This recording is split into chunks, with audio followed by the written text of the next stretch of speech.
क्योंकि नेक्स्ट डाला types of solution ना, तो हम इसे क्लासिफाई करते हैं दो टाइप से। एक होता है आपका आइडियल,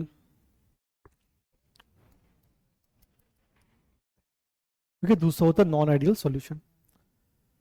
आइडियल सॉल्यूशन इसको बोलते हैं हम लोग जो बेसिकली फॉलो करता है कौन सा लॉ, राउल्स लॉ। मतलब हम लोग कहें कि यहाँ पे जो इसका ऑब्जर्व प्रेशर होगा किसके बराबर होगा, राउल्स मतलब P naught A X A plus P naught B X P. अच्छा, नॉन आइडियल आइडियल का मतलब क्या होगा कि यहाँ पे जो आपका ऑब्जर्व प्रेशर होगा not equal to P naught A X A plus P naught B X P. अब इसको हम क्लासिफाई करते हैं दो टाइप से।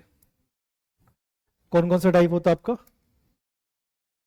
एक होता है आपका पॉजिटिव डेविएशन, दूसरा आपका नेगेटिव डेविएशन। अच्छा, पॉजिटिव डेविएशन का मतलब क्या होगा, यहाँ पे वेपर प्रेशर क्या होगा आपका ज्यादा रहेगा। मतलब यहाँ पे आपका जो वेपर प्रेशर होगा वो कहेंगे P observed is greater than P naught A X A plus P naught B X P. और यहाँ पे क्या होगा आपका, यहाँ पे जो आपका ऑब्जर्व प्रेशर होगा एक्सपेरिमेंटल प्रेशर कम होगा, किससे कम होगा, राउल्ट से। तो P naught A X A plus P naught B X P. Clear. और दूसरा चीज देखो, यहाँ पे अगर हम बात करें इंटरमोलिकुलर फोर्स ऑफ अट्रैक्शन की, तो मतलब कौन सा फोर्स ऑफ अट्रैक्शन स्ट्रांग होगा, ए के बीच का बी के बीच का, कि जब वो सॉल्यूशन बन जाएंगे ए बी में। देखो जैसे आपका यहाँ पे इस कंटेनर में आपके पास है ए के मॉलिक्यूल है, ये दूसरा कंटेनर जिसमें आपका बी लिक्विड प्रेजेंट है, तो यहाँ पे जो फोर्स ऑफ अट्रैक्शन होगा वो बी के बीच में होगा। जब आप इनको मिक्स कर दो ये लिक्विड बन गया आपका ए बी का, तो यहाँ पे जो फोर्स ऑफ अट्रैक्शन किसके बीच में होगा, ए बी के मॉलिक्यूल के बीच में। तो पहले वाले केस से बताओ क्या होगा आपका, दोनों सेम होगा कि डिफरेंट होगा। जो आपका जितना पेपर प्रेशर आपका राउल्ड का उतना ही किसका है टोटल भी, मतलब जितना आपको यहाँ पे लगेगा फोर्स अट्रैक्शन क्या होगा, फिर अगर प्रेशर सेम है मतलब अट्रैक्शन फोर्स भी सेम होगा। तो यहाँ पे जो इंटरमोलिकुलर फोर्स होगा बिटवीन ए और बी सिमिलर होगा, सिमिलर किसके होगा आपका, सिमिलर टू ए बी। इसमें क्या होगा आपका, इसमें आपका ऑब्जर्व प्रेशर क्या है ज्यादा राउल्ड से। अब अगर वेपर प्रेशर ज्यादा, तो हमने लास्ट में पढ़ा था, तो इंटरमोलिकुलर फोर्स वीक होगी स्ट्रांग होगा, वीक होगा। मतलब यहाँ पे आप कहोगे कि जो इंटरमोलिकुलर फोर्स होगा बिटवीन ए बी, ये वीकर होगा कि स्ट्रॉन्गर होगा, वीकर होगा, वीकर देन ए और बी। तो ये फोर्स ऑफ अट्रैक्शन आपका वीक होगा। अच्छा, नेगेटिव में क्या होगा आपका, यहाँ पे ऑब्जर्व प्रेशर क्या है कम, अब वेपर प्रेशर कम है मतलब फोर्स ऑफ अट्रैक्शन क्या होगा, स्ट्रांग होगा। तो यहाँ पे हम लोग कहेंगे जो इंटरमोलिकुलर फोर्स होगा बिटवीन ए बी मॉलिक्यूल, ये क्या होगा, इज स्ट्रॉन्गर देन, किससे स्ट्रॉन्ग होगा आपका, ए और बी से। Clear.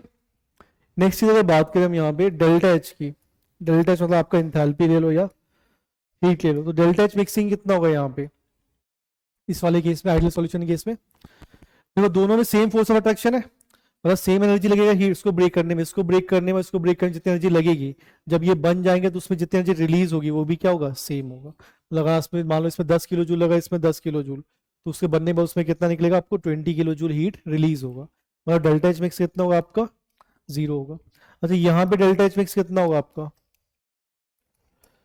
Greater than lesser than की इक्वल टू, क्या होगा आपका ग्रेटर। क्यों ग्रेटर होगा आपका इस बार, तो यहाँ पे ए बी का जो फोर्स अट्रैक्शन है वो वीक है, स्ट्रॉन्ग कौन सा ए, तो ए को तोड़ने के लिए ज्यादा एनर्जी देनी पड़ेगी कम एनर्जी, ज्यादा। तो आपका डेल्टा एच मिक्स यहाँ पे क्या होगा, ग्रेटर देन। और यहाँ पे आपका ए का फोर्स वीकर है, तो यहाँ पे आपको कम एनर्जी देनी पड़ेगी, मतलब यहाँ पे रिलीज ज्यादा होगा, मतलब रिलीज ज्यादा होगा तो डेल्टा एच कैसा होगा आपका, नेगेटिव होगा। क्लियर।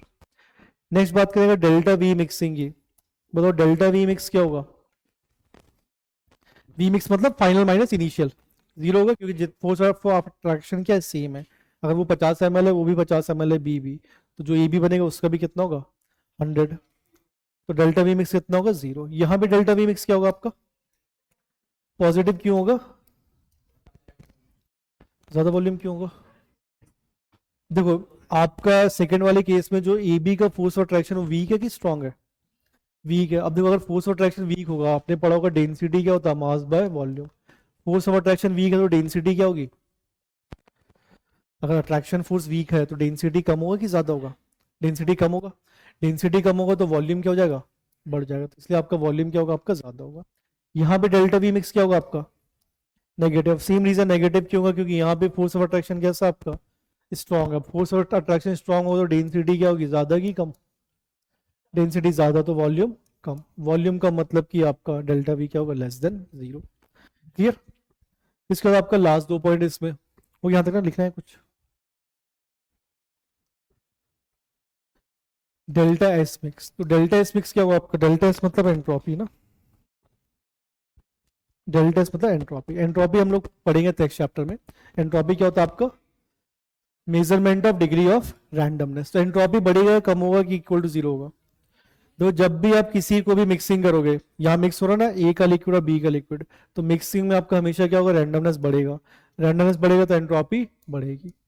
पॉजिटिव डिवीजन में डेल्टा एस मिक्स क्या होगा आपका, ग्रेटर देन 0, और नेगेटिव में अगेन यहाँ पे भी क्या होगा, यहाँ पे भी बढ़ेगा, तीनों में आपका क्या होगा, बढ़ेगा, क्योंकि क्यों बढ़ रहा है, क्योंकि मिक्सिंग तीनों में।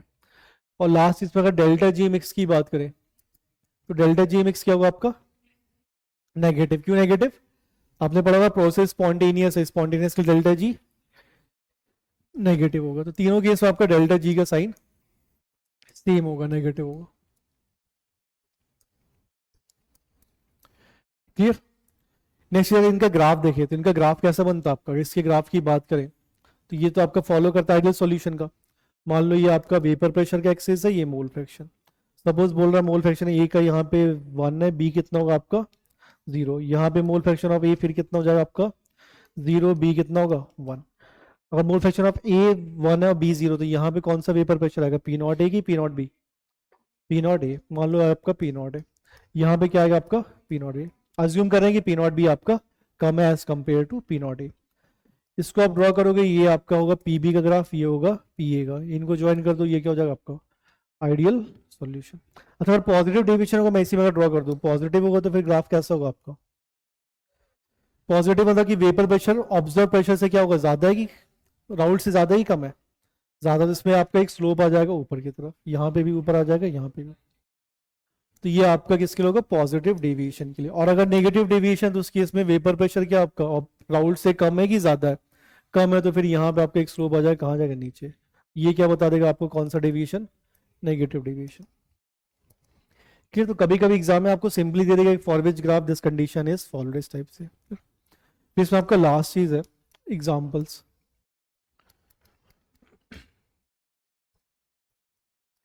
ओके, जैसे बात करें पहले एग्जांपल्स ऑफ आइडियल सॉल्यूशन की, तो कैसे पहचानोगे कि वो सॉल्यूशन आपका आइडियल है कि नहीं है। देखो यहाँ पे सिंपल चीज याद रखना, लिक्विड ऑफ, मोस्टली क्या होता है, लिक्विड ऑफ सिमिलर नेचर, मतलब अगर पोलर होगा तो वो भी पोलर होगा, नॉन पोलर है तो नॉन पोलर। जैसे फॉर एग्जांपल, जैसे इसका एग्जांपल हो गया, मान लो C2H5Br प्लस C2H5I। अच्छा सिमिलर नेचर के साथ साथ क्या कंडीशन है, सिमिलर उसके मोलर मास भी होना चाहिए, मतलब ज्यादा डिफरेंस नहीं होना चाहिए मोलर मास में। ये मॉलिक्यूल कैसा है, पोलर की नॉन पोलर, पोलर होगा ना, बी आर आपका पार्शियल नेगेटिव पार्शियल पॉजिटिव, तो ये पोलर मॉलिक्यूल, इनके बीच का मॉलिक्यूलर मास भी ज्यादा डिफरेंस नहीं है, तो क्या होगा आपका ideal solution. Similarly next example आप इसमें लिख सकते हो, जैसे आपका बेंजीन हो गया, बेंजीन प्लस टोलीन, दोनों आपके कैसे आते हैं, नॉन पोलर, मोलर मास भी ऑलमोस्ट सिमिलर है। सिमिलरली आप कह सकते हो यहाँ पे क्लोरोबेंजीन प्लस ब्रोमोबेंजीन, ये भी किसका एग्जांपल हो जाएगा, आइडियल सॉल्यूशन का। इसके अलावा आप लिख सकते हो जैसे फॉर एग्जांपल एनहेक्सेन, एनहेक्सेन प्लस एनहेप्टेन, ये भी क्या होगा आपका, दोनों कैसे मॉलिक्यूल है, पोलर की नॉन पोलर, नॉन पोलर है ना, तो ये भी आपका किसका एग्जांपल हो जाएगा, नॉन पोलर, मोलर मास भी ऑलमोस्ट सिमिलर है। एक लिख सकते हो आप इसमें एक और एग्जांपल, जैसे CCl4 प्लस SiCl4, ये भी किसका एग्जांपल होगा आपका एक आइडियल सॉल्यूशन का, CCl4 प्लस SiCl।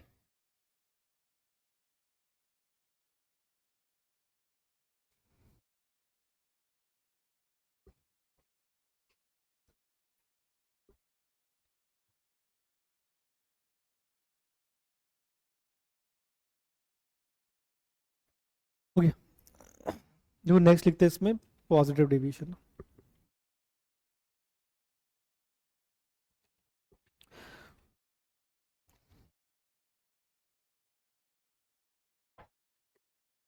हो यहाँ तक ना। देखो नेक्स्ट एग्जांपल है आपका पॉजिटिव डेविएशन का। अब देखो इसमें एग्जांपल्स, जैसे पहले बात की, जैसे सबसे इसमें एग्जांपल्स आएंगे कौन से, तो सबसे पहले आप ये ध्यान रखना, लिक्विड ऑफ अपोजिट नेचर। कुछ सेम नेचर के भी एग्जांपल है, बट मोस्टली जो लिक्विड होते हैं अपोजिट के, वो जनरली आपके पॉजिटिव डिवीजन को फॉलो करते हैं। जैसे for example CCl4 plus CHCl3। अब CCl4 कैसा कंपाउंड है, पोलर की non polar? Non polar. Chloroform कैसा होगा ये, पोलर। तो दोनों में डिफरेंट फोर्स ऑफ अट्रैक्शन, तो किसका एग्जांपल होगा आपका पॉजिटिव डिवीजन का। ऐसे ही कह सकते हो आप यहाँ पे। नेक्स्ट एग्जांपल जैसे अल्कोहल हो गया, ROH प्लस ईथर ले लो आप, ROR। तो देखो अल्कोहल आपका H1 बनाएगा, बट क्या ईथर H1 बनाएगा क्या? नहीं। तो ये भी किस में आएगा आपका पॉजिटिव डिवीजन में। ऐसे ही आप कह सकते हो, जैसे for example CH2 carbon disulphide plus acetone, CH3CO CH3। अब ये मॉलिक्यूल कैसा आपका नॉन पोलर, और ये पोलर है, क्लियर। ऐसे एग्जांपल इसमें इंपॉर्टेंट ध्यान रखना, C2H5OH प्लस H2O। फिर ये एग्जांपल ध्यान रखना इंपॉर्टेंट है आपका। C2H5 देखो दोनों ही पोलर मॉलिक्यूल है, दोनों H1 बनाएंगे कि नहीं बनाएंगे? बट इसका मैग्नीट्यूड H बॉन्ड का ज्यादा होता है, इसका एक मॉलिक्यूल कितना 4 बनाएगा, जबकि इसमें मैग्नीट्यूड कम रहता है। तो डिफरेंट मैग्नीट्यूड की वजह से क्या फॉलो करता है ये पॉजिटिव डिवीजन। ऐसे सिमिलरली आपका अल्कोहल प्लस वाटर, जैसे मिथेनॉल हो गया, मिथेनॉल प्लस H2O भी किसका एग्जाम्पल फॉलो करेगा आपका पॉजिटिव डिवीजन का। क्या चीज, एसीटोन प्लस इथेनॉल भी कह सकते हो, एसीटोन प्लस इथेनॉल। क्लियर, आप कह सकते हो एसीटोन प्लस इथेनॉल भी।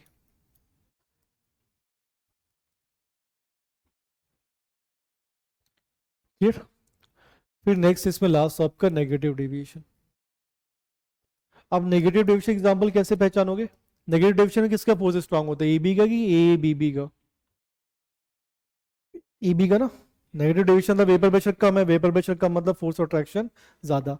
तो मतलब जब आप इन दोनों को आप मिलाओगे, सॉल्यूशन बनाओगे, तो उसका फोर्स कैसा होना चाहिए, स्ट्रॉन्गर होना चाहिए दोनों से, दोनों इंडिविजुअल से। जैसे फॉर एग्जांपल आप जैसे लो H2O और HF। अब H2HF अगर आप इन दोनों को ऐड करोगे तो दोनों बीच में क्या एग्जिस्ट करेगा, H बॉन्ड करेगा कि नहीं करेगा? तो because of H bond force attraction बढ़ेगा, तो किसका एग्जांपल होगा आपका नेगेटिव डिवीजन का। ऐसे एक एनसीईआरटी में इंपॉर्टेंट एग्जांपल लिखा आपका, ये आपका क्लोरोफॉर्म CHCl से हमने पढ़ा था, वहां पे भी हाइड्रोजन बॉन्ड में क्लोरोफॉर्म प्लस एसीटोन। तो ये किसका एग्जांपल होता है आपका नेगेटिव डिवीजन, क्योंकि इनके बीच में क्या बनेगा आपका H बॉन्ड बनेगा। ऐसे एग्जांपल ले लो, मान लो आपके पास है कंपाउंड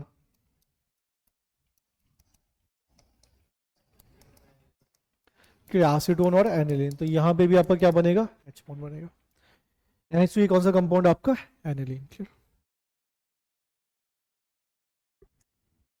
देखो कुछ कुछ एग्जांपल्स आप याद भी कर सकते हो डायरेक्टली, इसको आप याद कर सकते हो, सीक्वेंस हमें याद रखना। देखो अगर CCl4 में आप generally most of the time कुछ भी सॉल्यूशन डालोगे, तो ये एग्जांपल किसका होगा, मोस्टली आपका पॉजिटिव डिवीजन का। CCl4 में अगर कुछ भी डालोगे तो किसका एग्जांपल होगा पॉजिटिव, बट एक्सेप्ट, एक्सेप्ट क्या छोड़ गया, SiCl4 को छोड़ गया, accept SiCl4। Clear. Similarly second में अगर हम लोग क्लोरोफॉर्म में डालते हैं CHCl3 में कुछ भी डालोगे, तो ये जनरली एग्जांपल क्या फॉलो करेगा आपका नेगेटिव डेविएशन का। क्लियर। बट ये एग्जांपल ध्यान रखना, CHCl3 में अगर आप CCl4 को डालोगे, इसको सीक्वेंस में याद रखना है और फॉलो भी सीक्वेंस में करना है। अगर CCHCl3 में आपने डाला CCl4, तो वो क्या फॉलो करेगा पॉजिटिव डेविएशन। उसके अलावा मोस्टली क्या फॉलो करता है ये नेगेटिव डेविएशन। सिमिलरली थर्ड लिखना बेंजीन, बेंजीन में आप डालोगे मोस्ट ऑफ द सॉल्यूशन, तो ये जो फॉलो करता है पॉजिटिव डेविएशन, टॉलिन को छोड़ के, मतलब मैक्सिमम में आपका क्या होगा आपका ये पॉजिटिव डेविएशन। ऐसी लास्ट आप ध्यान रखना, अगर एसिड में, अच्छा बेंजीन में अगर आप CaCl3 डालोगे, CaCl3 फिर किसका एग्जांपल होगा पॉजिटिव की नेगेटिव? फिर नेगेटिव, जो आपको ऊपर आएगा उसको प्रायोरिटी देनी है। क्लियर, सीक्वेंस इसको ध्यान रखना है। और लास्ट चीज आपका, अगर एसिड में आप कुछ भी डिलाओगे तो मोस्टली ये जो फॉलो करेगा ये होगा आपका नेगेटिव डेविएशन। लेकिन कुछ एग्जांपल्स हो सकती है इधर उधर इधर उधर, बट मैक्सिमम 90% केस में ये रूल एप्लीकेबल आपको।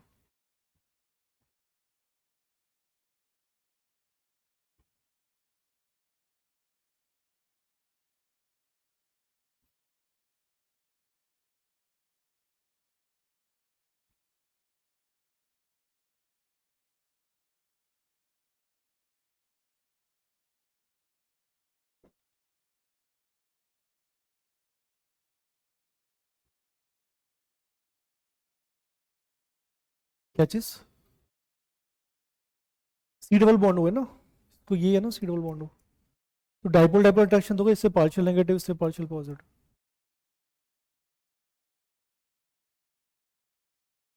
आई बॉन्ड शिफ्ट होगा ना ऑक्सीजन की तरफ।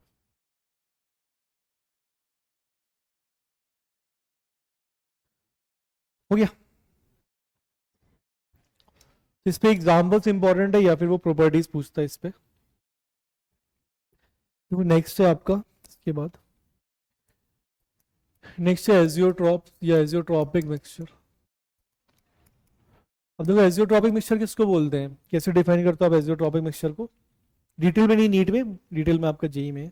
देखो एजियोट्रॉपिक मिक्सचर क्या होता है, देखो वो बाइनरी सॉल्यूशन, बेसिकली वो बाइनरी सॉल्यूशन जहां पे जो कम सेम लिख सकते हो, सेम कंपोजिशन या similar composition in, okay, similar composition in both vapour and liquid phase. मतलब एजियोट्रॉपिक मिक्सचर किसको बोलोगे, वो बाइनरी सॉल्यूशन, मतलब यहाँ पे क्या होगा आपका वेपर और लिक्विड में दोनों का कंपोजिशन क्या होगा, सेम। मतलब हम लोग इसके लिए कह सकते हैं कि X A by X B is equal to क्या होगा आपका, Y A divide by Y B. ये एप्लीकेबल सिर्फ किसके लिए होगा, एजियोट्रॉपिक मिक्सचर के। अच्छा इस पर ध्यान रखना, ये जो एजियोट्रॉपिक मिक्सचर होती है ये बॉयल करते हैं, बॉयल से एट कांस्टेंट टेम्परेचर, तो इनको हम बोलते हैं कांस्टेंट बॉइलिंग एजियोट्रॉप भी बोलते हैं, क्योंकि ये बॉयल्स होते हैं, बॉयल्स एट कांस्टेंट टेम्परेचर, तो इसको हम लोग बोलते हैं कांस्टेंट बॉइलिंग एजियोट्रॉप भी बोलते हैं। अच्छा ये कांस्टेंट बॉइलिंग, इनका बॉइलिंग पॉइंट अगर कांस्टेंट है तो क्या आप इसको डिस्टिलेशन से सेपरेट कर सकते हो? नहीं, तो इसमें लिखे ना can not be separated by या can't be separated by, can't be separated by distillation या सिंपल डिस्टिलेशन।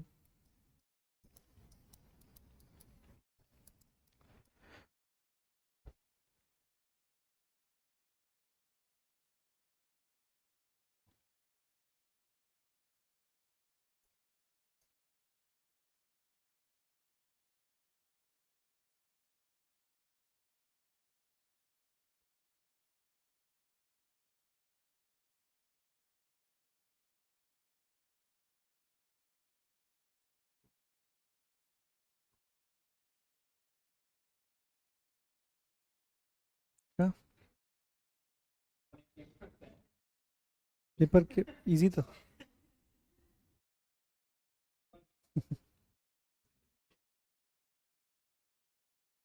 जो संडे को हुआ था, क्या कल हुआ, कल ये क्या क्या था उसमें सिलेबस में? एटॉमिक का प्रोडक्ट। अगला टेस्ट कब है? अगला कब है? 20?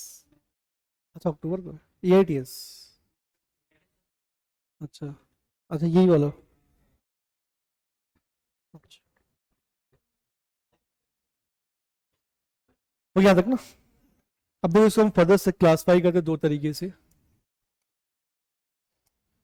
एजियोट्रॉप्स को क्लासीफाई करते हैं दो तरीके से, एक होता है आपका पॉजिटिव डेविएशन और एक होगा आपका नेगेटिव डेविएशन, सॉरी एक होता है आपका मैक्सिमम बॉइलिंग। एजियोट्रॉप एक होता है आपका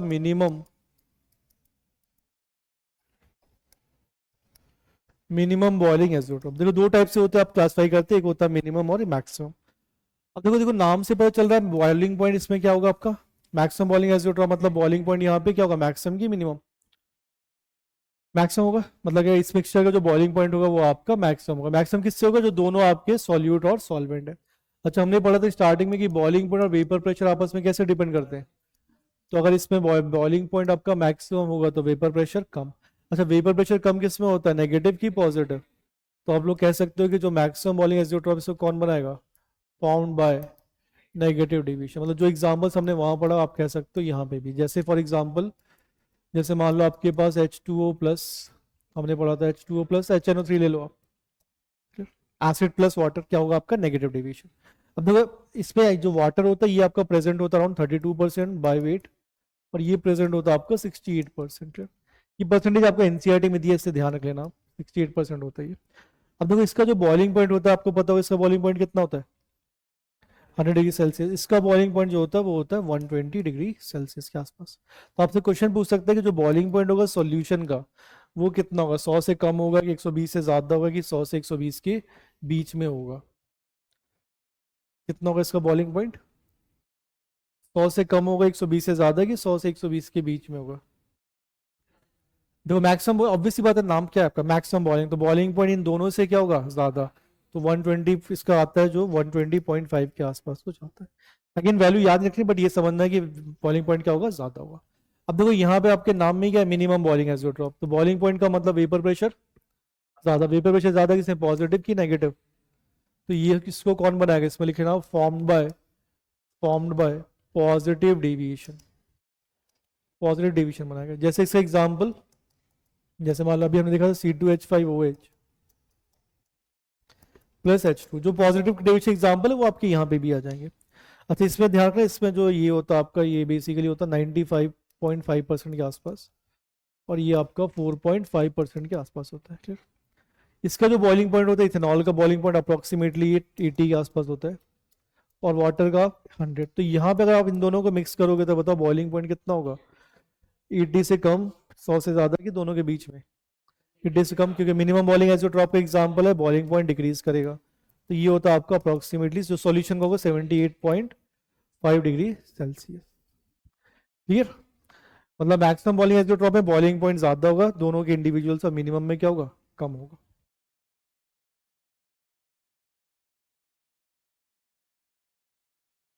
इस पे कुछ क्वेश्चंस आपके आते हैं।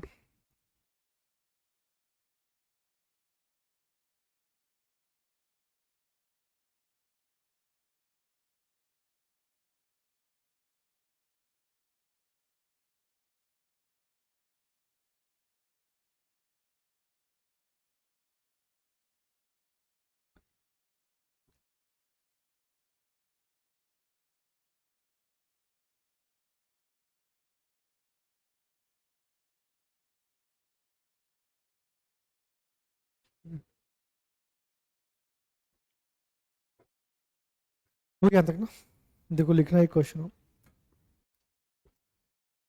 देखो बोल रहा है आपको कंसिडर है,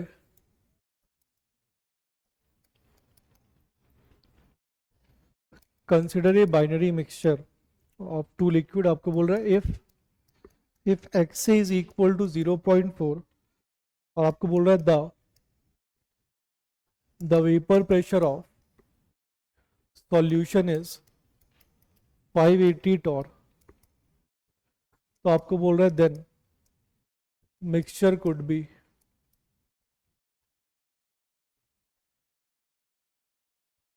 आपको यहाँ पे दिया है इसकी पी नॉट ए की वैल्यू दी है 300 टॉर, और पी नॉट बी दिया है 800 टॉर।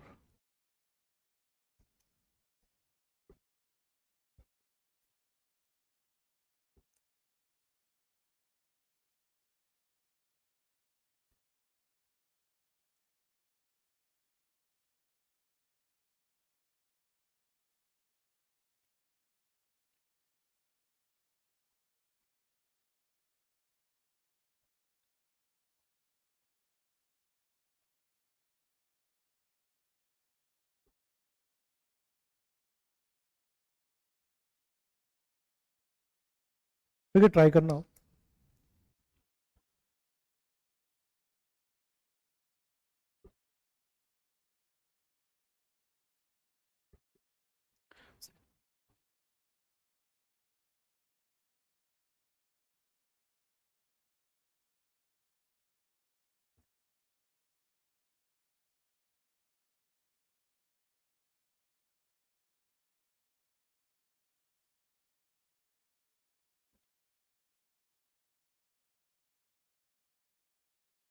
सेकंड ऑप्शन, जो आपको सॉल्यूशन का वेपर प्रेशर दिया, आप राउल्ट निकाल लो, फिर कंपेयर कर लो ज़्यादा है कि कम है कि बराबर है, हो जाएगा ना।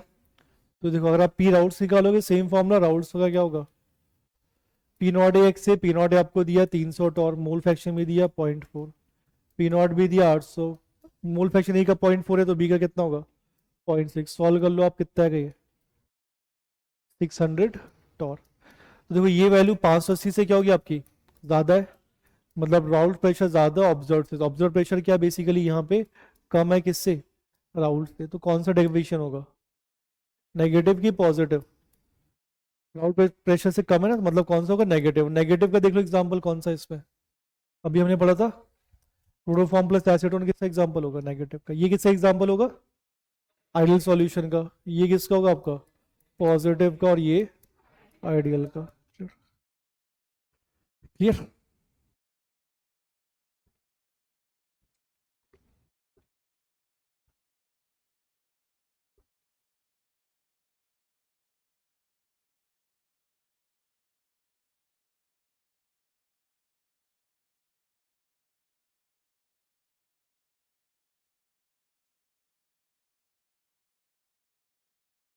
हो गया, लिखना है एक और question.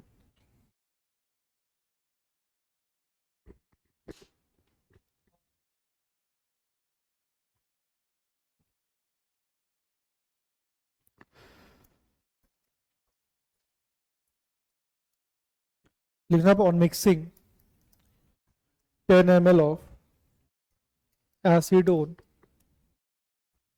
and 40 ml chloroform, then total volume of solution is।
Try करना अपना दोनों।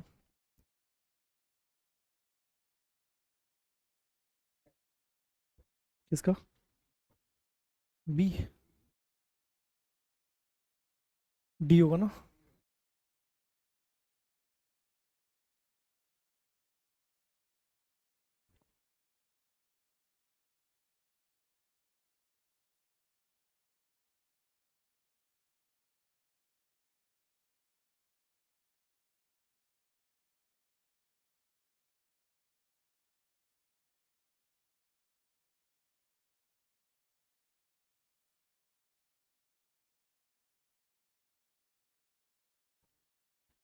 हो गया, तो इसका आंसर हो जाएगा ना, क्लोरोफॉर्म प्लस एसीटोन कौन सा डिवीजन अभी हमने पढ़ा, नेगेटिव। नेगेटिव मतलब कि डेल्टा वी मिक्स क्या होगा आपका, लेस देन जीरो की greater than zero, less than मतलब 40 प्लस 10 50, 50 से कम होगा, तो आंसर कौन सा होगा, सी ऑप्शन।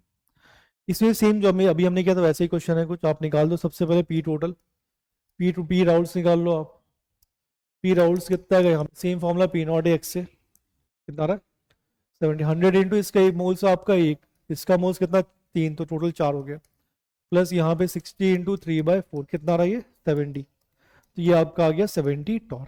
अब देखो 75 दिया है, तो ये वैल्यू कम है कि ज्यादा है, तो बेसिकली जो राउल्ट प्रेशर है वो क्या आपका लेस देन है किससे, पी ऑब्जर्व। ऑब्जर्व ज्यादा मतलब कौन सा डिवीजन होगा, पॉजिटिव। पॉजिटिव डिवीजन ना कि नेगेटिव, पॉजिटिव डिवीजन है, ऑब्जर्व प्रेशर ज्यादा आपका तो पॉजिटिव डिवीजन। वेपर प्रेशर बढ़ रहा है तो बॉइलिंग पॉइंट इनवर्सली प्रोपोर्शनल है, तो बॉइलिंग पॉइंट क्या कम होगा, मतलब ये स्टेटमेंट भी सही है, ये भी सही है। और अगर पॉजिटिव डेविएशन है तो फोर्स बिटवीन ए बी आपका वीकर होता है as compare to A B B. ये भी हमने पढ़ा था, ये भी सही है आपका। तो और ऑप्शन क्या होगा? डी। क्लियर?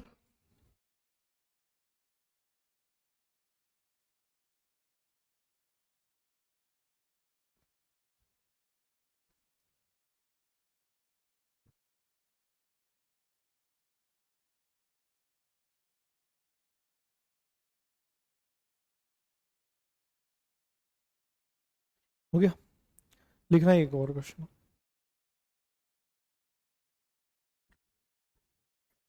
लिखना जैसे 10 ml ऑफ लिक्विड ए, इसका बॉइलिंग पॉइंट दिया आपको 368 केल्विन, और दूसरा बोल रहा है 10 ml ऑफ लिक्विड बी का बॉइलिंग पॉइंट है 415 kelvin, are mixed to obtain 19.92 ml of a constant boiling mixture। तो आपको बोल रहा है then, okay, then boiling point of solution is, आपको ऑप्शन दिया 420 केल्विन।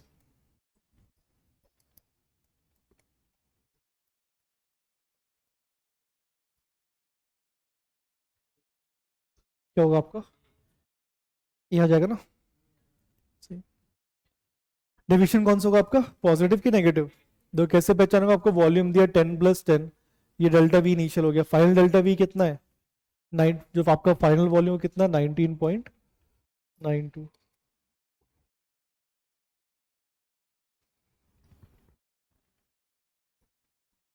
385 था ना, 19.92 ml था, ठीक है। तो आपका वॉल्यूम कम हो रहा है कि ज्यादा हो रहा है? तो हम लोग कहेंगे डेल्टा वी मिक्स आपका क्या होगा, लेस देन जीरो, नेगेटिव होगा। अच्छा, डेल्टा वी नेगेटिव मतलब कौन सा डिवीजन? नेगेटिव। नेगेटिव डिवीजन मतलब बॉइलिंग पॉइंट कौन सा, मैक्सिमम बॉइलिंग एजियोट्रॉप की मिनिमम, मैक्सिमम, मैक्सिमम मतलब बॉइलिंग पॉइंट इन दोनों से ज्यादा होगा। तो कौन सा ऑप्शन होगा आपका? फर्स्ट ऑप्शन है ये।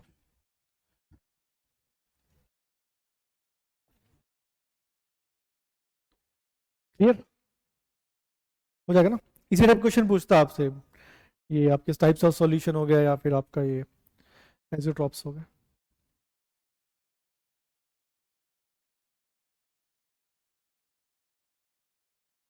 हो गया?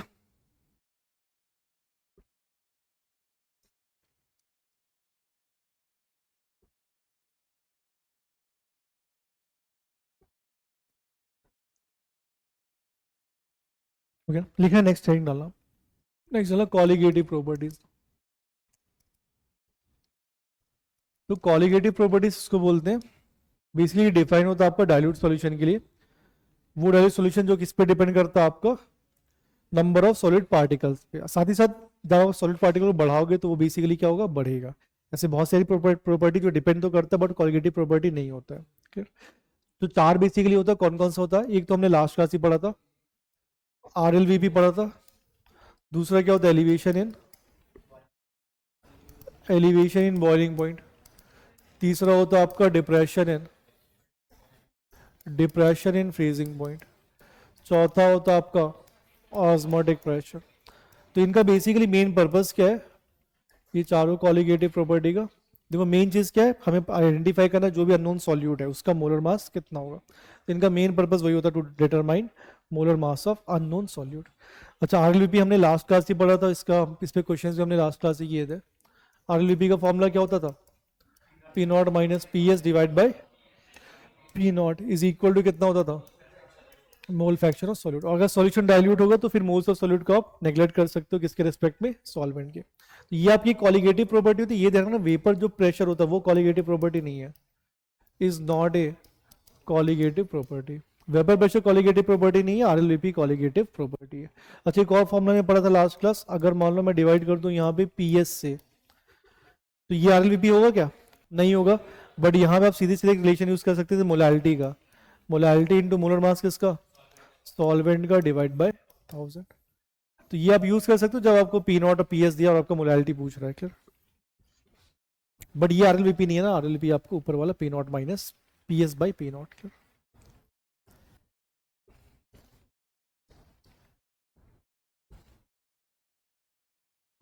जिसके क्वेश्चन हमने ऑलरेडी किया था ना लास्ट क्लास में, तो हम लोग स्टार्ट करते सीधे एलिवेशन इन बॉइलिंग पॉइंट से।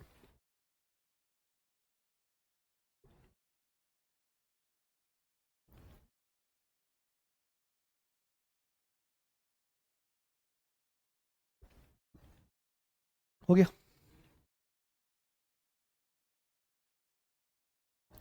इसके बाद थर्मोडायनेमिक्स, फिर इक्विलिब्रियम आएगा।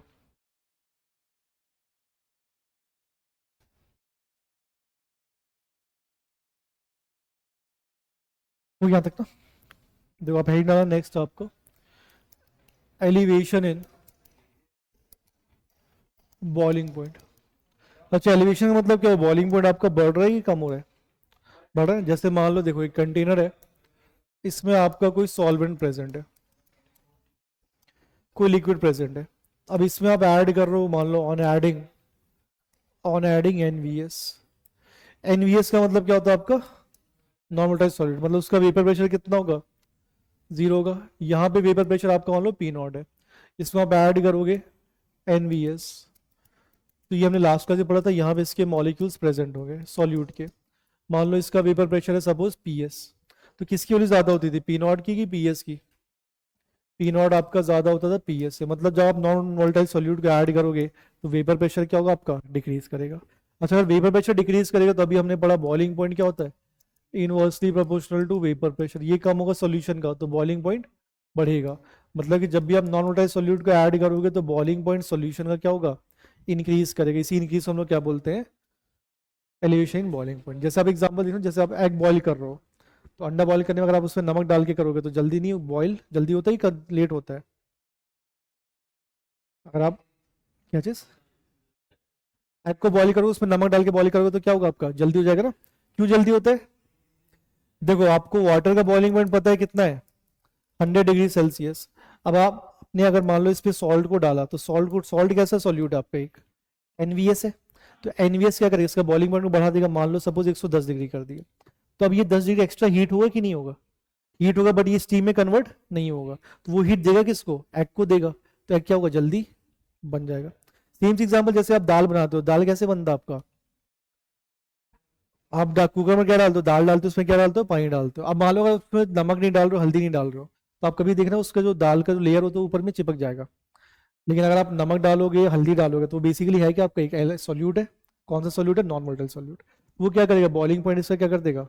वाटर का बढ़ा देगा। बॉइलिंग पॉइंट बढ़ा देगा तो एक्स्ट्रा हीट मिलेगा। किसको मिलेगा?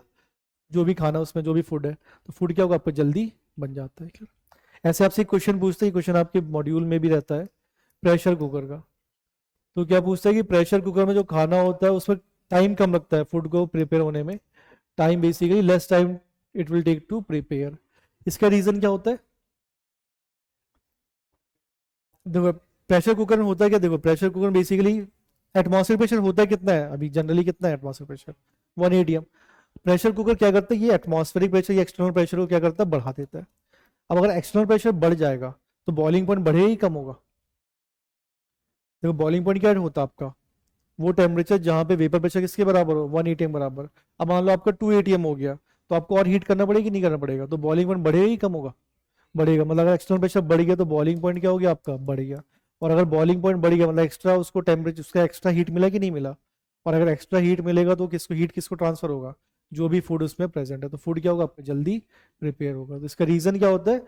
Because it will increase external pressure, उससे क्या होगा आपका? बॉइलिंग पॉइंट बढ़ जाएगा। क्लियर? ऐसे ही आप ऑब्जर्व करोगे, जैसे इसका एक और एप्लीकेशन एल्टीट्यूड पे। जब एल्टीट्यूड पे जाओगे, एल्टीट्यूड पे क्या होता है आपका? प्रेशर कम होता है कि ज्यादा होता है? हाइट पे प्रेशर क्या होता है? कम होता है। तो देखो अगर हाइट पे प्रेशर कम होगा तो वहां पे आपका जो खाना बॉईल हो रहा है वो जल्दी होगा कि? अब जैसे वाटर का बॉइलिंग पॉइंट 100 है, तो अब वो कम होगा कि ज्यादा हो जाएगा?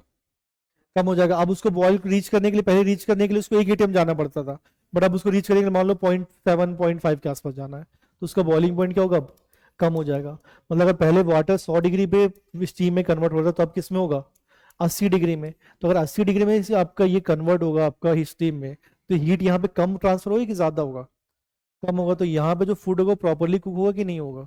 नहीं होगा। क्लियर? तो एल्टीट्यूड में आपका जो फूड होता है प्रॉपरली कुक नहीं होता है, इसलिए आप देखोगे वहाँ पे मोस्टली स्टीम फूड मिलते हैं। आप ऑब्जर्व करोगे मोमोज ज़्यादा मिलते हैं। मोमोज किससे बनता है आपका? स्टीम पे बनता है। क्लियर? तो इस ये रीज़न होता है आप जब भी जाओगे ना एल्टीट्यूड पे। क्लियर? तो ये कुछ एप्लीकेशन है। प्रेशर कुकर वाला ध्यान रखना, ये आपके मॉड्यूल्स में भी क्वेश्चन रहता है ये वाला। हो गया?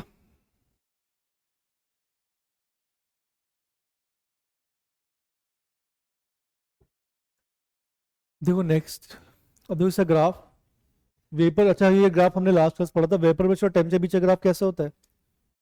लीनियर होता है कि कर्व होता है? एक क्वेश्चन पढ़ा था हमने, कौन सा इक्वेशन था? क्लाउसियस कैलिब्रॉन इक्वेशन। और टेम्परेचर बढ़ाने से वेपर प्रेशर बढ़ता है। कैसे बढ़ता था आपका? कुछ एक्सपोनेंशियल टाइप का बढ़ता है, इस टाइप का। क्या? मान लो ये जो ग्राफ है ये आपका, मान लो मैं कहता हूँ प्योर सॉल्वेंट का है। तो जब आप इसमें नॉन वोलेटाइल सॉल्यूट को ऐड करोगे तो उसका वेपर प्रेशर डिक्रीज करेगा कि बढ़ेगा? डिक्रीज का मतलब ग्राफ इसके नीचे आएगा, इसके ऊपर आएगा? नीचे आएगा। तो ग्राफ आपका कुछ नीचे आएगा। ये मान लो आपका ग्राफ है solution containing non volatile solute. अब मान लो मैं बोल रहा हूँ कि यहाँ पे आपका प्रेशर है सपोज 1 atm। तो 1 atm कौन सा प्रेशर होता है? एटमॉस्फेरिक। उससे करस्पॉन्डिंग जो टेम्परेचर होगा, कौन सा टेम्परेचर होगा आपका? कौन सा टेम्परेचर होगा आपका? बॉइलिंग पॉइंट होगा कि नहीं? बॉइलिंग पॉइंट बेसिकली होता है क्या है? वो टेम्परेचर जहाँ पे वेपर प्रेशर कितना हो जाए, 1 atm। तो आपका मान लो इसको रिप्रेजेंट कर रहे हैं, ये मान लो आपका टीबी नॉट है, ये क्या आपका टीबी। तो आप देखो अब टीबी नॉट मतलब क्या होगा? टीबी नॉट होगा आपका बॉइलिंग पॉइंट किसका होगा? ये प्योर सॉल्वेंट का। और टीबी क्या होगा आपका? ये बॉइलिंग पॉइंट होगा किसका? सॉल्यूशन का। क्लियर? तो आप देखो यहाँ पे किसकी वैल्यू ज्यादा होगी, टीबी की कि टीबी नॉट की? लेफ्ट से राइट जाओगे तो वैल्यू क्या होगी? बढ़ेगी। बढ़ेगी और टीबी क्या बढ़ेगा? तो बॉइलिंग पॉइंट क्या होगा आपका? ऐड करने पे इंक्रीज करेगा। तो ये इंक्रीज मान लो कितना, कि इसको हम रिप्रेजेंट करते हैं डेल्टा टीबी से। तो डेल्टा टीबी आपका क्या कहलाता है? Elevation in boiling point. और इसका फॉर्मूला लिखोगे तो क्या लिखोगे? टीबी माइनस टीबी नॉट की TB naught minus TB, TB minus TB naught. तो ये होगा आपका डेल्टा टीबी। डेल्टा टीबी मतलब एलिवेशन इन बॉइलिंग पॉइंट। अब देखो इसको हम लोग बाय एक्सपेरिमेंटली इसको एक और तरीके से डिफाइन करते हैं। एक्सपेरिमेंटली जो होता है, जो डेल्टा टीबी होता है डायरेक्टली प्रोपोर्शनल होता है किस पे? मोलैलिटी पे। इसका प्रूफ होता है सिमिलर ट्रायंगल बना के, और उसका कोई काम है नहीं वैसे। तो आप इसको हटाओगे यहाँ से, तो यहाँ से डेल्टा टीबी कितना आएगा आपका? के बी इंटू मोलैलिटी। क्लियर? के बी इंटू मोलैलिटी। अच्छा मोलैलिटी का फॉर्मूला क्या होता है? Moles of solute divide by weight of solute. मतलब डेल्टा टीबी मोल्स पे डिपेंड कर रहा है कि नहीं कर रहा है? सॉल्यूट के पार्टिकल्स पे। इसलिए कैसी प्रॉपर्टी होगी आपकी? एक कॉलिगेटिव। तो डेल्टा टीबी आपका एक कॉलिगेटिव प्रॉपर्टी होता है। बट ये याद रखना, जो टीबी है boiling point is not a colligative property. Boiling point colligative property नहीं होगा, डेल्टा टीबी होगा। केबी क्या होता है आपका? इसको क्या बोलते हैं हम लोग? एक तो क्या था मोलल एलिवेशन कांस्टेंट। दूसरी चीज आप इसको कह सकते हो, क्या कह सकते हैं? इब्लियोस्कोपिक। Okay, ebullioscopic constant. इसकी यूनिट क्या होगी? अगर इसकी यूनिट की बात करें तो यूनिट क्या होगा आपका? केल्विन केजी पर मोल। ठीक है, केल्विन केजी पर मोल से ऊपर आ जाएगा। केल्विन केजी, केल्विन पर केजी मोल। अच्छा केबी को डिफाइन कैसे करोगे? इसकी डेफिनेशन की बात करें, आपसे पूछेगी डेफिनेशन ऑफ केबी। हाँ, अच्छा मोल पर।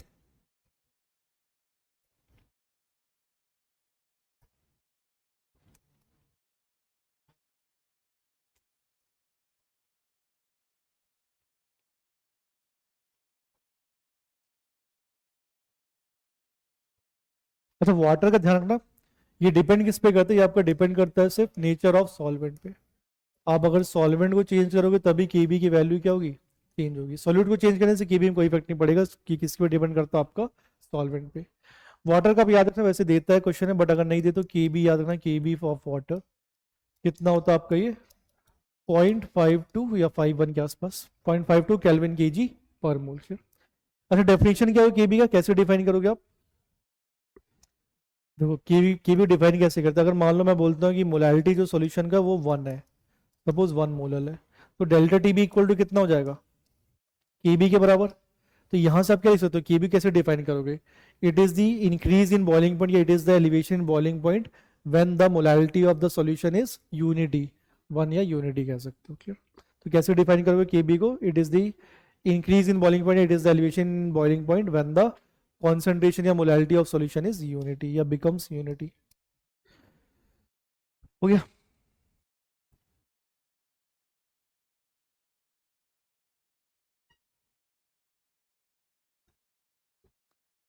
देखो नेक्स्ट है, अब देखो केबी का एक फॉर्मूला होता है, अगर मान लो सपोज क्वेश्चन में आपको केबी ना दे तो एनसीईआरटी में एक फॉर्मूला लिखा आपका, केबी होता है R T B naught square molar mass of solvent divide by 1000 into delta H vaporisation. ये होता है आपका मोलर मास सॉल्वेंट का, मोलर मास सॉल्वेंट का। डेल्टा एच वेपोराइजेशन क्या होता है, हीट या एंथैल्पी ऑफ वेपोराइजेशन। वेपोराइजेशन मतलब क्या होगा आपका, energy required to convert 1 mole of liquid into its gaseous या वेपर फॉर्म। क्लियर। आर की यूनिट डिपेंड करेगी इस पे, अगर ये मान लो ये जूल से किलो जूल में होगा तो आपको लेना होगा 8.314 या 25/3। अगर ये कैलोरी में होगा तो आर कितना होगा आपका 2 कैलोरी पर मोल कैलोरी। क्या, हाँ TB naught square, R TB naught square into molar मास। टीबी नॉट क्या होगा, बॉइलिंग पॉइंट होगा किसका, प्योर सॉल्वेंट का। अच्छा इसको लेटेंट हीट के टर्म से ले सकते हो, आपने पढ़ा होगा फिजिक्स में डेल्टा एच क्या होता है आपका, latent heat into molar mass, तो उसके टर्म्स में भी आप लिख सकते हो जो कंपाउंड का दिया होगा। हालांकि इस पे क्वेश्चंस आते नहीं है बट आपके बुक में दिया हुआ है। जो कुछ क्वेश्चंस करते हैं इस पे।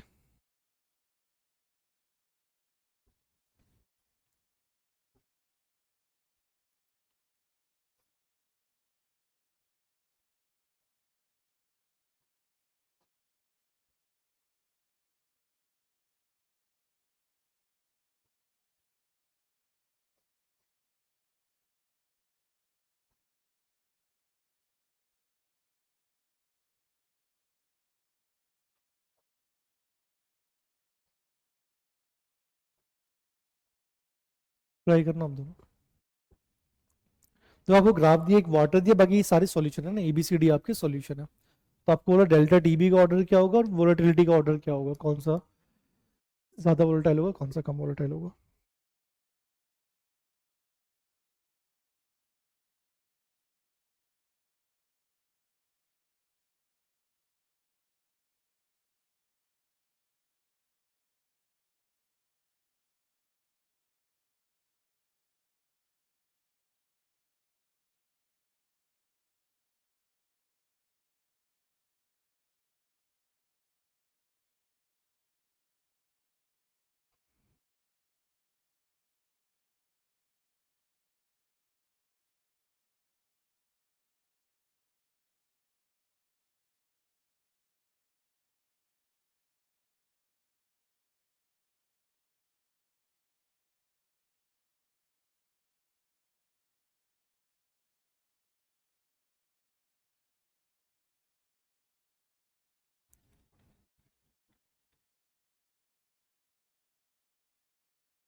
हो गया।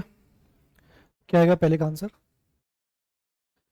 जो वोल्टिलिटी कौन ज्यादा वोल्टाइल होगा, जिसका बॉइलिंग पॉइंट कम होगा कि ज्यादा होगा, कम ना। जितना बॉइलिंग पॉइंट कम उतना जल्दी वो वेपर में कन्वर्ट होगा। अब मान लो सपोज कि यहाँ पे सपोज आपका वेपर प्रेशर है 180 है, तो इससे करस्पॉन्डिंग आपको क्या देगा, ये टेम्परेचर देगा। अब किसका बॉइलिंग पॉइंट सबसे कम है यहाँ पे, वाटर का। तो वाटर का सबसे ज्यादा क्या होगा, वोलेटाइल। तो वाटर फिर क्या आएगा आपका solution A B C D. ये पहला पार्ट हो गया। दूसरा पार्ट आपसे क्या पूछा, compare delta TB.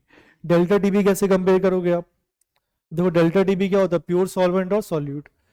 Pure solvent आपका वाटर, ये आपका, तो इसके बीच का ये गैप किसका हो गया आपका, डेल्टा टीबी किसका, ए का। सिमिलरली ये डेल्टा टीबी किसका होगा, बी का होगा। ये डेल्टा टीबी किसका होगा, सी का। और ये डेल्टा टीबी किसका होगा, डी का। तो सबसे ज्यादा गैप किसमें, सबसे डिफरेंस डी में। तो यहाँ पे अगर आपसे बोलेगा कंपेयर डेल्टा टीबी तो सबसे ज्यादा डी होगा, फिर क्या होगा सी, फिर बी और फिर ए होगा। क्लियर?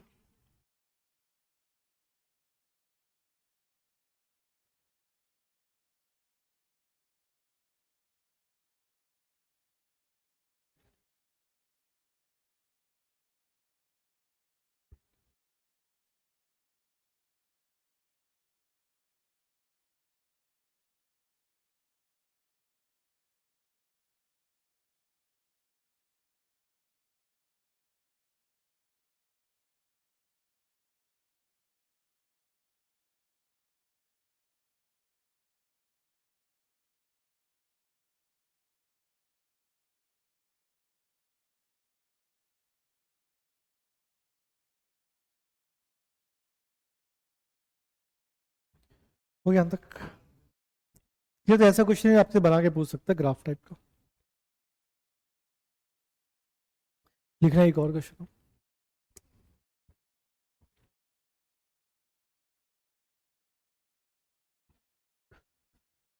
जो आपको बोल रहा है solution containing, is solution containing 33 gram, sorry 3.3 gram of a substance in 125 gram of 125 gram of benzene, जिसका बॉइलिंग पॉइंट आपको दिया 80 degree Celsius, boils at 80.66 degree Celsius. आपसे बोल रहे हैं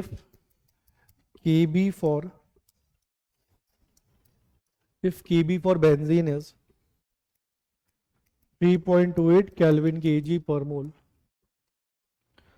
तो आपसे बोल रही मोलर मास या मॉलिक्यूलर मास कितना होगा सब्सटेंस का। सब्सटेंसेस कितना?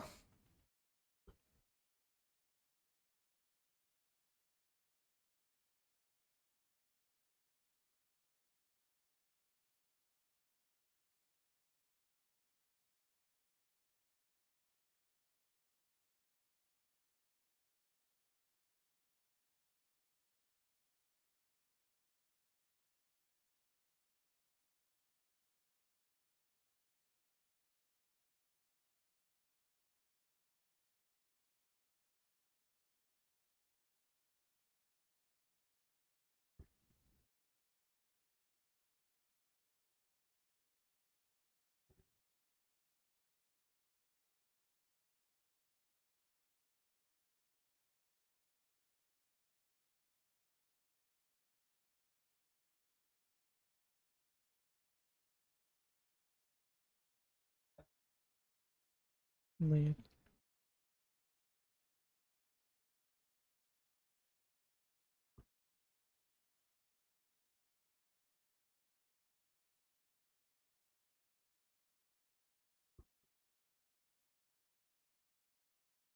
okay.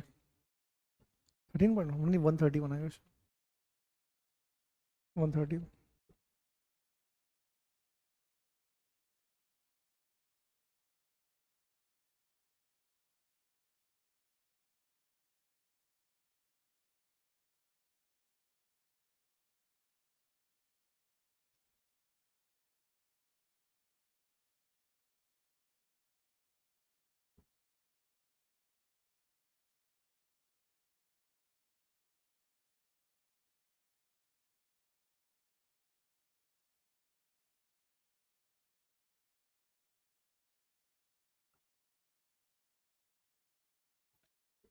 वन थर्टी बनाएगा 131 हो जाएगा सीधे फॉर्मूला बेस। तो कैसे सॉल्व करेगा? आपसे बोल रहा है मॉलिक्यूलर मास निकालने के लिए। आपको पता है डेल्टा टीबी इक्वल टू कितना होता है? केबी इंटू मोलालिटी। डेल्टा टीबी आप निकालोगे टीबी माइनस टीबी नॉट की, TB naught minus TB. TB और टीबी आपको बॉइलिंग पॉइंट सोल्यूशन है कितना दिया? 80.66 माइनस 80। टीबी पता है 3.28, तो सीधे सीधे फॉर्मूला करना है। ये कितना 3.3, इसका मोलर मास निकाल दो इंटू 125। अच्छा, मोलालिटी में जो मास होता है सॉल्वेंट का किसमें होता है? केजी में, ग्राम में, सो केजी में कन्वर्ट कर दो तो डिवाइड बाई 1000। सॉल्व कर लो, आपका कितना आएगा? मोलर मास आ जाएगा 131 ग्राम पर मोल आ जाएगा। क्लियर? लिखना है एक और क्वेश्चन।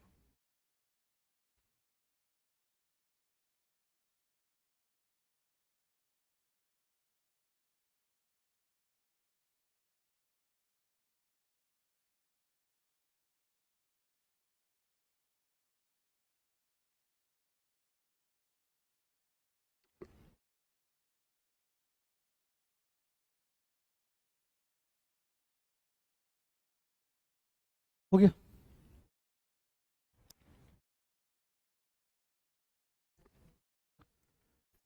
लिखना एक और क्वेश्चन लिखना, द वेपर प्रेशर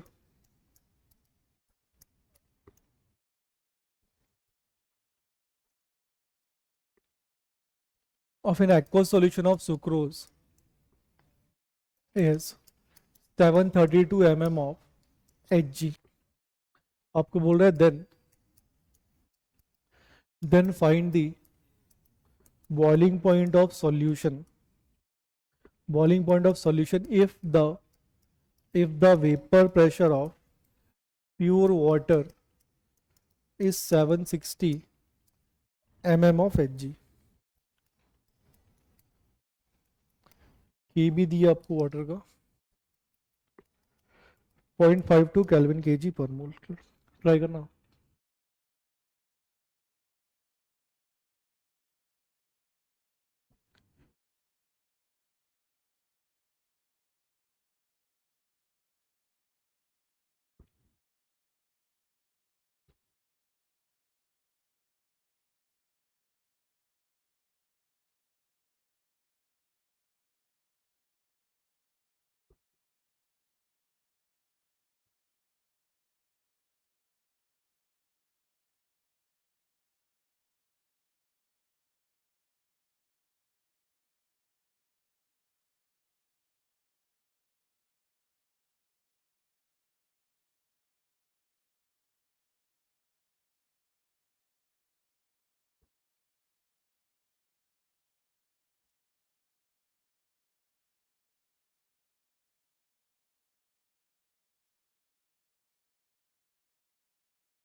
कितना आएगा 101.1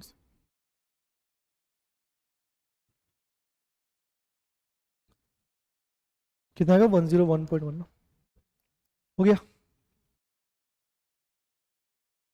हो गया। तो कैसे करोगे, आपको निकालना find the boiling point of the solution, मतलब आपको निकालना बेसिकली टीबी की टीबी नॉट। टीबी निकाला, टीबी किस में आता है, कौन से फॉर्मूले में आता है, कौन से रिलेशन में, डेल्टा टीबी में। हमें पता है डेल्टा टीबी इक्वल टू के बी इंटू एम। अब देखो मोलैलिटी दिया है क्या आपको, नहीं दिया, तो हमने लास्ट क्लास पढ़ा था पी नॉट, आपको पेपर प्रेशर दिया है। तो अगर मैं ये फॉर्मूला यूज करूँ directly, P naught minus P S divide by P S is equal to कितना होता है, molality into molar mass of solvent divide by 1000। तो अब देखो पी नॉट आपको दिया है क्या, वेपर प्रेशर प्योर वाटर कितना दिया 760, ये कितना दिया 732 divide by again 732 is equal to कितना होगा, मोलैलिटी कितना दिया आपको यहाँ पे निकालना है। मोलर मास ऑफ सॉल्वेंट आपको पता है वाटर कितना होता है 18 डिवाइड बाय 1000। हो गया। इसको सॉल्व करो, दिख लेना मोलैलिटी कितना आएगा, चेक कर लेना आप 0.16। क्या चीज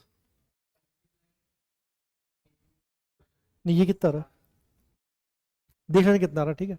आपको टीबी पता है, टीबी नॉट वाटर का पता है, देगा नहीं, वाटर का बॉइलिंग पॉइंट कितना होता है 100। के भी आपको दिया यहाँ पे 0.52, देख लेना मोलैलिटी कितनी आ रही है ना, कितनी आ रही थी ये, ठीक है देख लेना आप। तो इसको सॉल्व करना, बॉइलिंग पॉइंट कितना का 101.1 डिग्री सेल्सियस। क्लियर हो जाएगा ना?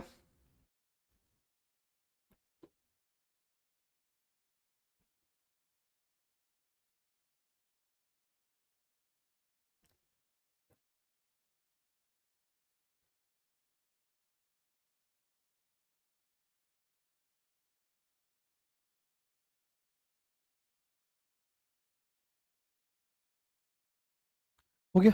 लिखना है एक और क्वेश्चन।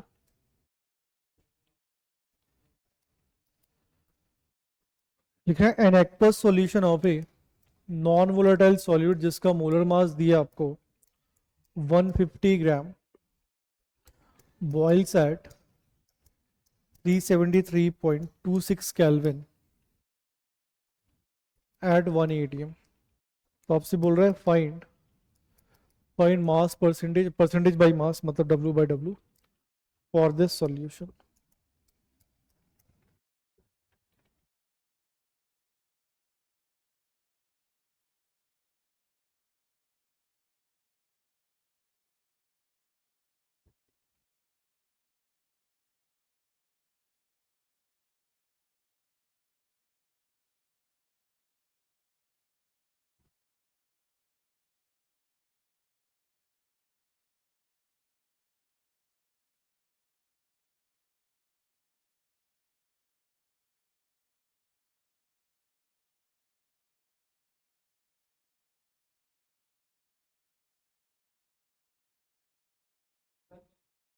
क्या की भी हुई वाटर का 0.52?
कितना?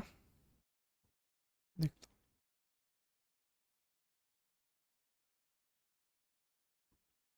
7% के आसपास ना, 7% के आसपास है शायद। 6.97 है वैसे तो शायद, देखे ना वही 7% के आसपास है।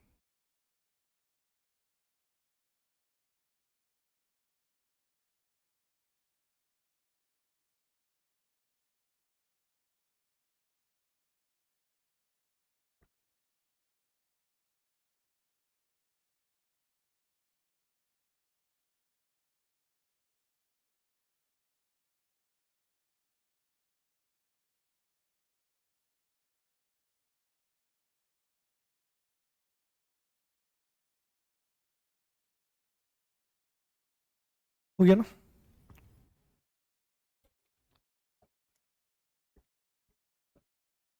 देखो आपको क्या निकालना है, परसेंटेज बाई मास। देखो आपको डेल्टा टीबी, अगर मेरे को बॉइलिंग पॉइंट है तो मैं यूज करूँ कॉलिगेटिव प्रॉपर्टी डेल्टा टीबी वाला, टीबी इंटू मोलैलिटी। अच्छा वो कैलविन में दिया है, तो टीबी कितना होता है आपका सॉल्यूशन है कितना दिया आपको 373.26, ये आपका कैलविन में कितना होगा? 273 373 ना। के बी होता है वाटर का 0.52 इंटू मोलैलिटी, यहाँ से मोलैलिटी आ जाएगा, चेक कर लेना कितना आ रहा मोलैलिटी 0.5। तो 0.5 का मतलब क्या होगा, इसका मोलैलिटी का मतलब क्या होता है? 0.5 moles of solute present in 1 kg of solvent. तो इसका मतलब 0.5 मोल्स ऑफ जो भी आपका सॉल्यूट होगा एनवीएस प्रेजेंट इन 1 kg या 1000 ग्राम ऑफ सॉल्वेंट मतलब वाटर। तो आपको निकालना है क्या, परसेंटेज वेट बाय वेट, तो ऊपर किसका वेट ऑफ सॉलिड, मोल्स या मोल्स को मास में कन्वर्ट कर सकते हो, कितना होगा 0.5 इंटू इसका molar mass 150 divide by total 0.5 into 150 plus आपका यहाँ पे कितना हो जाएगा इसका परसेंटेज, इसका मास कितना दिया 1000, सॉल्व करें इंटू 100 कर देना, आपका आंसर आ जाएगा। क्लियर, तो ये अप्रोक्सीमेटली 7 के आसपास आ रहा था, कितना रही है 7, ठीक है, अप्रोक्सीमेटली 7% के आसपास आ जाएगा। किसमें एग्जैक्टली तो ऐसे उतना ही होता है, बट हम लेते इतने परसेंटेज के लेते, ज्यादा चेंज नहीं होगा, अप्रोक्सी होएगा।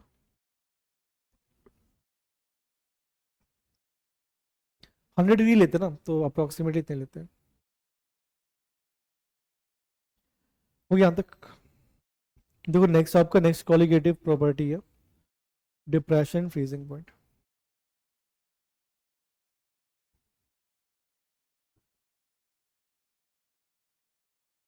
तो डिप्रेशन मतलब क्या होगा, फ्रीजिंग पॉइंट कम होगा कि ज्यादा होगा, कम हो जाएगा ना। अच्छा उसमें ग्राफ आपका देखो, ग्राफ आता कहाँ से है, ये टॉपिक है ये, वैसे आपके सिलेबस के ना बस देख लो थोड़ा सा। एक आपका फेज डायग्राम होता है वाटर का, okay, phase diagram of water. तो ये आपका सपोज एक्सेस है प्रेशर का, ये एक्सेस होता है टेम्परेचर का, क्या कुछ ऐसा ग्राफ होता है यहाँ पे। मान लो सपोज ये पॉइंट ए है, ये ओ ए है, ये बी है, ये आपका सी है।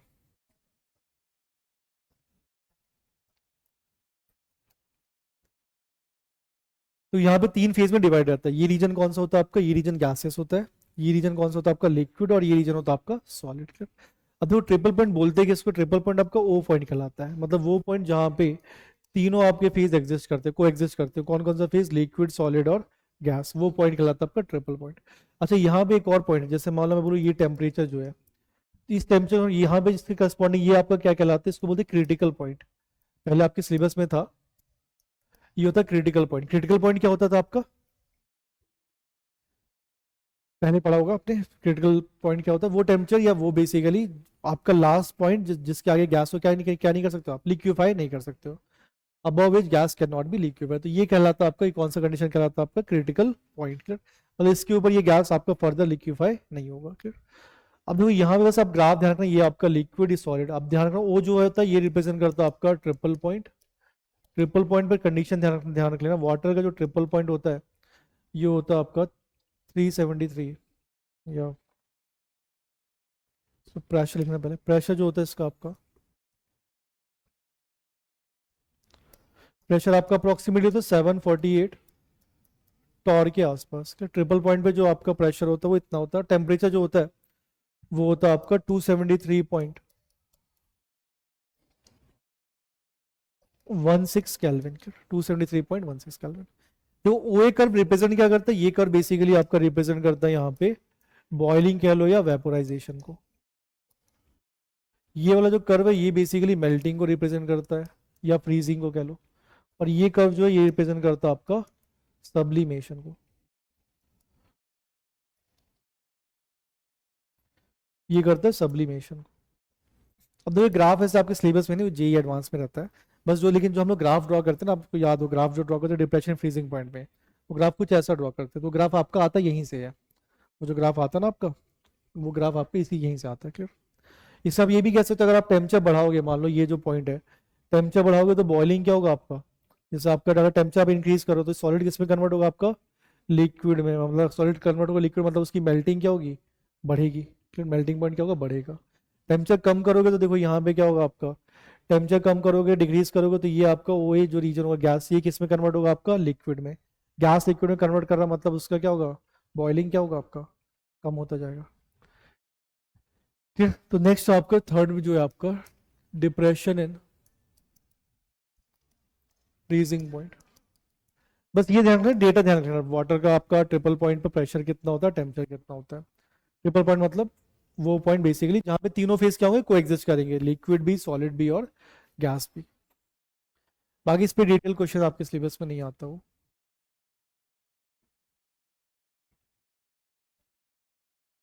फिजिक्स में हो सकता है आपके, सॉलिड स्टेट में ये नहीं था, सॉलिड स्टेट में नहीं था, नहीं था। हाँ वो गैस स्टेट ना।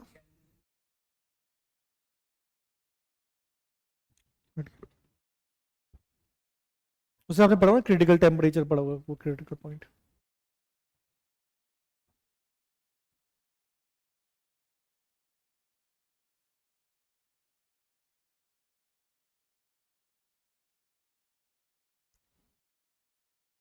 हो गया। देखो नेक्स्ट आपका थर्ड डिप्रेशन फ्रीजिंग पॉइंट ना, लिखा था इसे।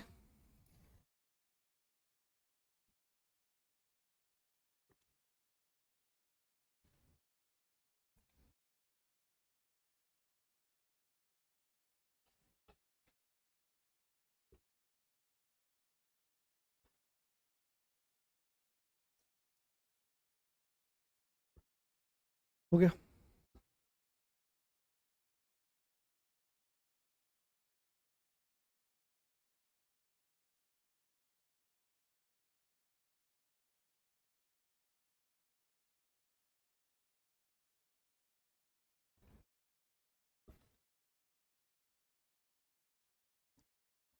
हाँ नहीं नहीं, ये ट्रिपल पॉइंट का क्रिटिकल पॉइंट में आपका 374 डिग्री होता है। क्रिटिकल टेम्परेचर जो होता है वाटर का वो होता है 374 केल्विन।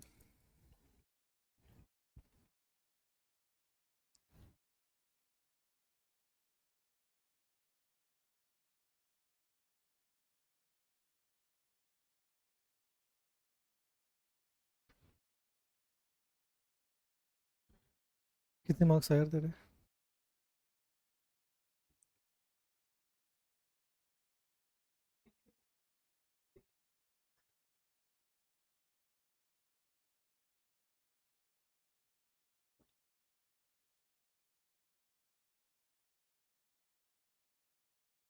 नहीं वैसे इसमें ज़्यादा क्वेश्चन अटेम्प्ट कर दोगे तो नंबर ज़्यादा भी आ जाता है शायद, कुछ एरर था पहले, था पता नहीं अभी।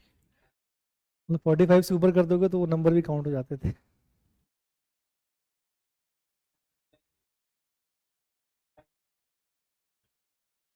पहले था कुछ एरर था, अभी पता नहीं शायद। नेक्स्ट आपका लास्ट साइड निकालना, डिप्रेशन फ्रीजिंग पॉइंट ना। अच्छा फ्रीजिंग पॉइंट का मतलब क्या होता है? फ्रीजिंग पॉइंट आप कैसे डिफाइन करते हो? फ्रीजिंग पॉइंट क्या होता है आपका? वो टेम्परेचर जहां पे क्या होगा, द टेम्परेचर एट विच आप कहोगे कि vapour pressure liquid becomes equal to vapour pressure of its solid. तो वो टेम्परेचर जहां पे दोनों का बेसिकली वेपर प्रेशर बराबर है उसको क्या बोलोगे आप? Freezing point. अब देखो इसका जो ग्राफ आता है, ग्राफ आपका वहीं से वेपर प्रेशर वर्सेस टेम्परेचर,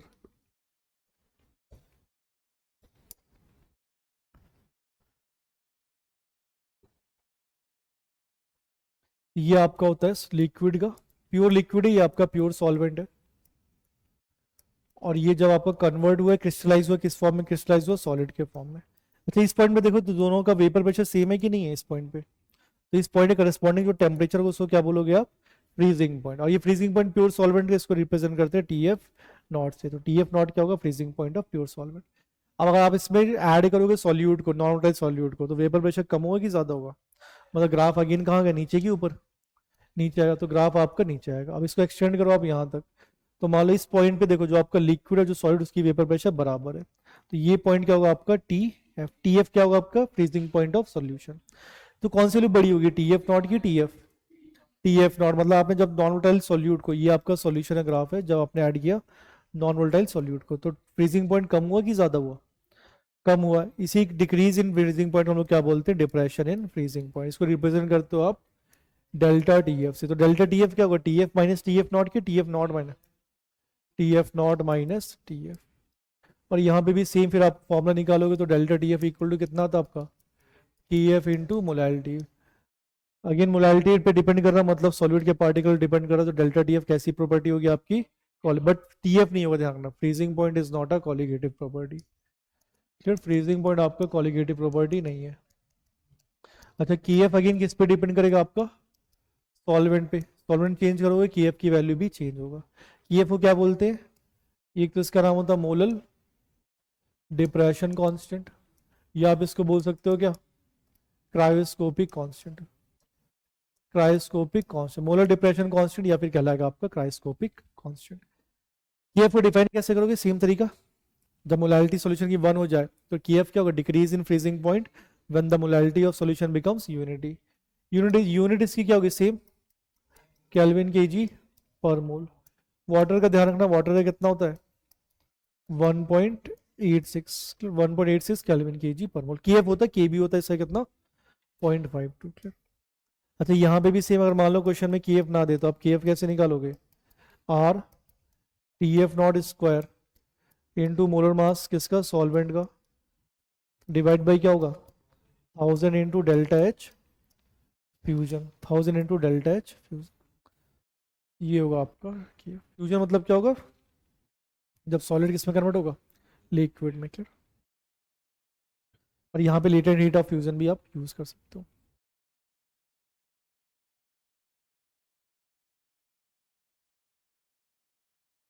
हो गया, इसमें कुछ थियोरेटिकल पॉइंट है, आप याद कर लेना, एनसीईआरटी में कुछ लिखे हुए पॉइंट्स है। हो गया यहाँ तक। देखो एक पॉइंट आपका उसमें लिखा है कि which is the best solvent use to calculate molar mass of unknown solute using delta TF, तो आप याद है ना कैम्फर। कैम्फर जो होता है वो आपका एक बेस्ट सॉल्वेंट है to calculate molar mass, unknown molar mass किसका, सॉल्यूट का, फ्रॉम डेल्टा टीएफ। क्यों होता है, because it's KF is very high. आपकी मॉड्यूल में भी क्वेश्चन होगा, क्योंकि केएफ उसका हाई होता है इसलिए कैम्फर हम यूज करते हैं। ऐसे ही आप ये एक और पॉइंट याद रखना, जैसे इथाइलिन ग्लाइकॉल होता है, इथाइलिन ग्लाइकॉल को आप ऐड करते हो किससे, कार रेडिएटर में। क्यों ऐड करते हैं, तो जो कोल्ड कंट्रीज होगा वहां पे क्या होगा, फ्रीजिंग पॉइंट कम होगा, तो वो क्या होगा आपका फ्रीज हो जाएगा। तो उसको प्रिवेंट करने के लिए इसको डालने से क्या होगा, फ्रीजिंग पॉइंट बढ़ जाएगा। तो बेसिकली करता है क्या, टू प्रिवेंट फ्रीजिंग, किसका फ्रीजिंग, बेसिकली आपका फ्यूल्स का, जो भी फ्यूल यूज हो रहा है। क्लियर, नेक्स्ट चीज, अच्छा आपने देखी होगी, जैसे आपका क्या नाम है, आपने मूवी देखी होगी टाइटैनिक, तो टाइटैनिक कैसे डूबता आपका, आगे से बेसिकली आइस से टकरा जाता ना। अच्छा अगर आइस से टकरा गया तो बाकी आइस से टकराया मतलब आइस कब बना होगा, जब टेम्परेचर कितना होगा 0 डिग्री सेल्सियस ना, वाटर आइस में कब कन्वर्ट होता, तो बाकी वाटर फिर आइस में कन्वर्ट क्यों नहीं हुआ। या फिर आप कभी देखोगे जो कोल्ड कंट्रीज होते हैं तो वहां पे सी फ्रीज होता है क्या, सी फ्रीज होता है क्या, अगर सी फ्रीज हो जाएगा पूरा तो फिर एक्वेटिक एनिमल तो रह नहीं पाएंगे। तो उसका रीजन क्या है, देखो सी फ्रीज क्यों नहीं होता आपका, तो देखो उसमें क्या होता है आपका, सी में क्या प्रेजेंट होता है, नॉन सॉल्यूट होते हैं, एनवीएस होता है कि नहीं होता आपका, सॉल्ट्स होते हैं, इंप्योरिटीज होती है। तो ये बेसिकली करेगा क्या, नॉन सॉलिड क्या करेगा, जो फ्रीजिंग पॉइंट होगा उसको क्या करेगा, कम करेगा कि बढ़ाएगा, कम कर देगा। तो ये टीएफ को क्या कर देगा आपका, कम कर देता है। तो जो आपका टीएफ कम होने की वजह से जो फ्रीजिंग होती है इसकी वो क्या हो जाती है, डिक्रीज हो जाती है, मतलब फिर ये फ्रीजिंग पॉइंट इसका कम हो जाएगा। जैसे 0 नहीं होगा, अब ये -10 हो जाएगा, -15 हो जाएगा, इस टाइप से। ठीक है, तो इसका मतलब आप कह सकते हो, यहाँ पे एक पॉइंट लिख लेना कि जो आपका सॉल्यूट होगा, जब भी आपको कोई भी कंपाउंड आपका फ्रीज हो रहा है तो इसमें लिखना only solvent molecule, only solvent molecule crystallize. फिर सॉल्वेंट मॉलिक्यूल क्रिस्टलाइज होगा, solute particle as it is रहेगा, ध्यान रखना। अब जब भी किसी चीज को फ्रीज करोगे ना तो उसमें से सॉल्वेंट मॉलिक्यूल क्रिस्टलाइज होता है, solute particle as it is रहेंगे। और एक लास्ट चीज ध्यान रखना, जो आपका NaCl होता है या इसको बोलते हैं CaCl2, ये आपका यूज होता है एज अ डीआइसिंग एजेंट।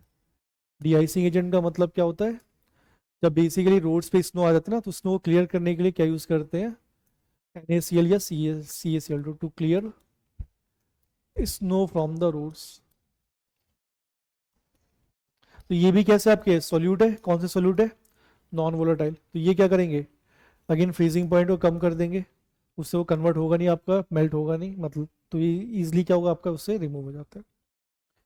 तो ये कुछ पॉइंट्स से ध्यान रखना, इस पर थ्योरेटिकल क्वेश्चंस कभी कभी पूछता है।